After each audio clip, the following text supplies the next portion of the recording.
You are seeing the LAPD's Mental Health Intervention Training, or MHIT, in action.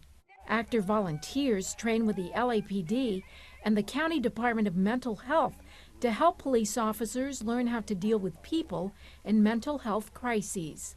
911 and emergency services, which includes the police department, have become the de facto first responders to mental health crises. It's easier if we're at their level or below them. It feels like they get a little bit of power, that we're not towering over them. Even if we're not feeling calm and cool, we want to give off that idea. That way we don't, frighten the person that we're talking to. But police calls dealing with mental health involve homeless people only about 30% of the time in LA. The other 70% are people in homes, hospitals, schools, or other caregiver environments. You don't know what to expect, and you have to give it your all, and if you don't, that can end up costing somebody their life. According to these experts, tough love doesn't work, not for people with mental health crises. In fact, empathy and listening work better, and that's what these officers are learning to do. Can you describe that for me? What the f***? Why do you keep talking? The best strategy: introduce yourself, listen a lot, ask questions, get on their level instead of standing. Have one person be the point of contact to avoid overwhelming them. Actor GIBSON is portraying a paranoid schizophrenic. The cops are trying to get her mental help.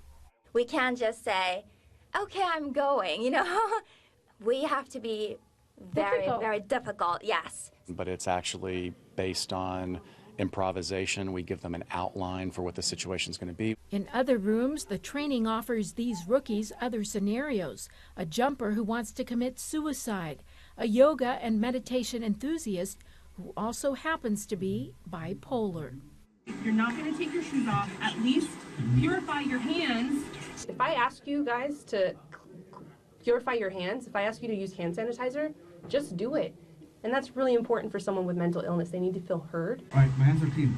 I don't want to talk to men, okay? I told you I'm in a spiritual cleanse. When I say I don't want to talk to any of the men, and I put you on the spot as a female, step up to the plate. Don't be scared. Just start talking. Still, this is definitely a learning experience, and mistakes are part of that learning. We put on different hats, whether it's a teacher, whether it's a psychologist, whether it's just being a friend. I am trying to draw while voices talk inside my head. Yes, the final activity is a fun and wild one, but it also brings home the sobering reality of what some mentally ill people hear when you try to talk to them and why they can't focus. It's heartbreaking when you have someone that you love so much suffering. Take a deep breath, command and control yourself, and do the best you can to go ahead and get those communications across, knowing that they've got voices like this.